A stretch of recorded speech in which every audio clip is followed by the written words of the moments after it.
Hello, everyone. I am here for Tuesday Tea with Elsa. I'm in Belgium, so we don't have Atlas with us, and honestly, I miss him. I put a picture of him on my computer, so he's still sort of over my shoulder, but it's really good to be here. I have missed teaching so much. It's really interesting. The year that I've spent with the stallions, I've learned so much. And honestly, it's so much easier to teach this year than it was last year because I feel like I have a better understanding of reading the horse. But at the same time, it's really interesting to realize how well I know my horses.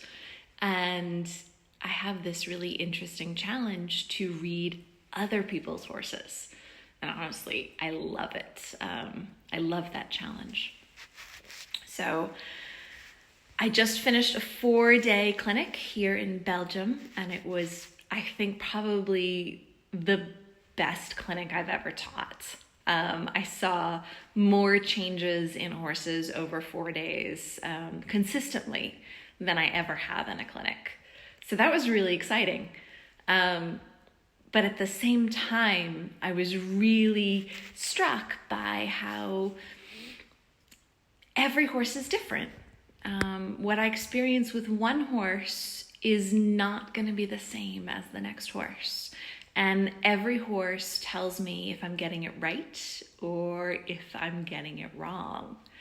And if I get it wrong, the stress goes up. If I get it right, the stress goes down. And I get to see what that's like. And I always joke, if I get it wrong, I learn. And if I get it right, the horse learns. So it's, it is, George. It's like a box of chocolates. I've had all these amazing experiences like the movie. I'm so glad you liked the movie, Tracy. Thank you.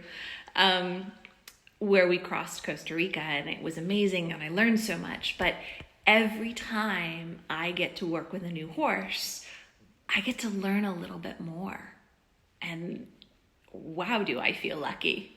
So I'm drinking a cup of tea and it says, home is where my horse is. But I feel like home is really all over the world for me because I value all the different horses that I get to learn from. I'm going to take all these experiences back home to Atlas and Ari, and I feel like I will be better for it.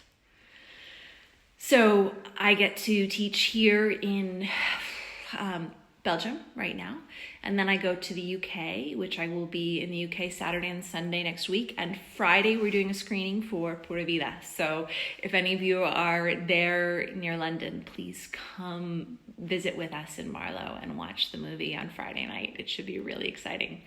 It was really well received here in Belgium. It's so much better than I thought it would be, and it's so much more fun to share it than I thought it would be, and all of that's great. Virginia, yes, I'm so glad you were here with your horse.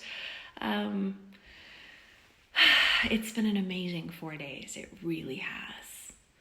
I think my biggest takeaway from this clinic is how unique every horse is. They're all different. And we think we know the rules. We think that if this doesn't work, then I do that. Maybe with most horses that works.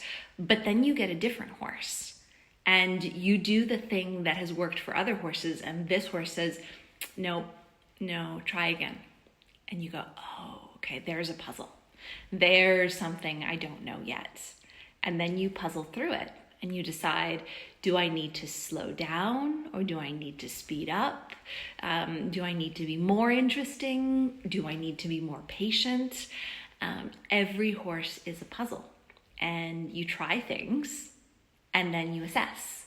Did it get better or did it get worse? And God, I love this process. I love that you really can't get it wrong, because if you get it wrong, you learn something, and learning something is valuable too. So I love how many of you guys are joining me for tea. Thank you. Welcome. Tea with Elsa on Tuesdays. It's kind of a fun tradition now. Atlas says hi. I just heard from my daughter back on the island, and all of the stallions are doing really well. All of their gelding companions are good too. My mares are down in the pastures happy. So everyone's surviving at home just fine without me. And I am learning. I am learning so much. George says Gandalf and I are pretty good at drinking beer. The rest is still a puzzle with him. You know, and that's what you do. You have a couple of things that you go, this we can do. This is something I do that makes life better for us in this relationship. And then you try something else and you go, okay, well, that didn't work. That's not better. Let's try something else. And for me, it's all about trying things at liberty. You know, if I don't have a halter, if I don't have food rewards, if I don't have a rope, if I never trap them between me and the fence, what are my options? What are my personal body movements that will make a difference? And every horse I work with gives me a few more pieces of information that I can use with all the other horses that I get to interact with. So, yeah, George, Gandalf is your Atlas, isn't he? Some horses show up and they really challenge us to puzzle through things, think through it a little bit more. And, you know, I am so grateful to Atlas right now because I feel like the 8 participants I had over the last 4 days and their 8 horses, I was really able to help them better because of all the puzzles that I solved with Atlas for the last year. I was able to help those students better because of the time that I've put in with Ari. And of course, I can't forget to thank Myrna and Cleo from the first movie because they got me started and they continue to work on me. But I guess the message I want to share with all of you in this Tuesday tea time is relish your mistakes. Every horse is going to give you an opportunity to get it right sometimes and get it wrong sometimes. And if you read the horse will tell you whether they feel better because of what you did or whether they feel worse because of what you did. And when you take that information and you learn from it, that is how you get better. And that's how you show up to be a better partner for everyone else you talk to from there on out. I hate making mistakes. I really do. You know, I can laugh about it at a clinic. I can tell people it's good. I can tell you guys at tea time that mistakes are important. But the human ego is still there. I would much rather get everything right all the time, without a doubt.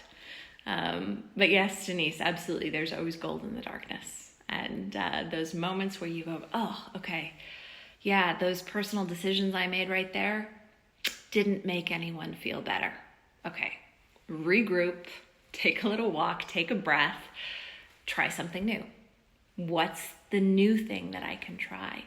But the key is read the horse. There's no rule book that tells you what you should or should not do. I mean, lots of people have tried to write those rule books. There's so many, there's a whole shelf of books behind me of how to be the perfect horse person. And certainly those are helpful. Those will give you ideas. But ultimately, it's the horse that's going to tell you. You can try all the things in the book. And then you try it. And then the horse says, right? Or the horse says, try again. And that's exciting, or at least I try and be excited about it. I just came out of a really successful clinic where the mistakes were minor. Mostly we had a lot of successes, so my ego is quite healthy right now. It's really easy for me to laugh about it.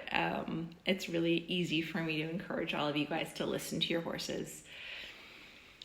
We love our rule books. We love all of our guidebooks. We love someone to tell us what's right and what's wrong. But don't forget, check in with a horse. Ask your horse, how do they feel? Does it feel right or does it feel wrong to the horse? That's what matters. And I guess if I do nothing else in my teaching tour but encourage that, I think I will have done something good. I'm the teacher, but I'm not the teacher.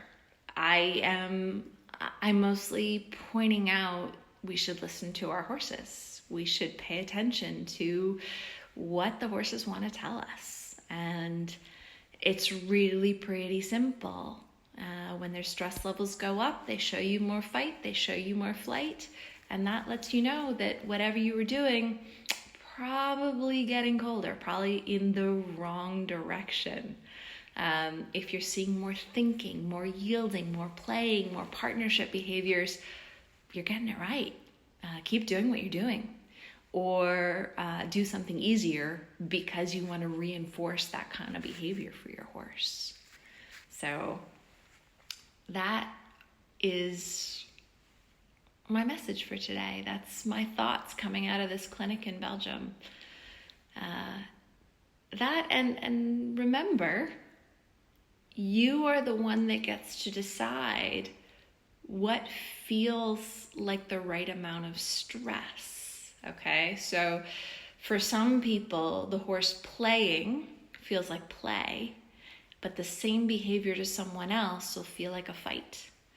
And remember, it's your partnership. So if it feels like a fight, then it's too much stress for your personal variety of a relationship. And that tells you need to change something you're doing. Anything that feels like too much stress tells you you're kind of going down the wrong road. Anything that feels like more playing in your description of playing, whatever that means to you, anything that feels more like playing, more like yielding, more like thinking, that's going to be telling you you're on the right path.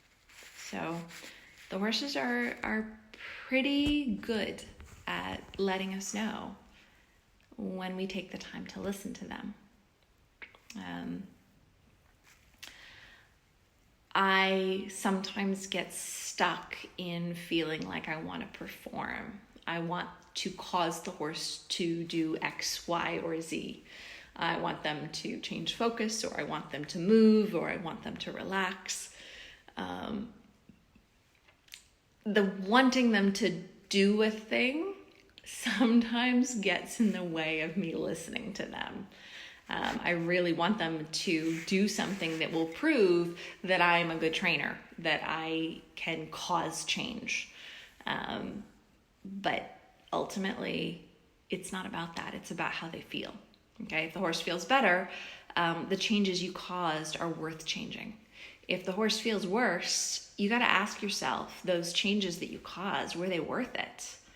Were they worth the energy and the effort that you put into them? Now, there's certainly schools of thought that, it's got to get worse before it has to get better. If you think that you're doing that kind of training and you believe that it will get better after it gets worse, okay, go for it. That's not the kind of training I want to do. I really want to do the kind of training where I really can see better and better and better and better, and I can laugh the whole time. I don't have to grit my teeth and get through anything. I did that kind of training when I was younger, and I'm not really up for it anymore. So, yeah, if I'm getting it right, I'm going to read the horse, and the horse is going to show me lower stress. If I'm getting it wrong, then the horse is going to show me higher stress, fight and flight. And I have to take that information and alter my personal behavior. So I'm going to leave you guys with that thought. I got to go take a shower and pack my bags and get ready to head to the UK tomorrow. So I will be back next Tuesday. Let's see, where will I be? I'll be in Portugal next Tuesday. So Tea with Elsa will be in Portugal. Atlas will not be with us because he did not come on the plane with me. But who knows? Maybe I'll have a horse or two there to drink tea with. Let me know if you guys have anything particular you'd like me to talk about in Tuesday tea time. And I hope you guys have a wonderful day or a wonderful evening, depending on where you are.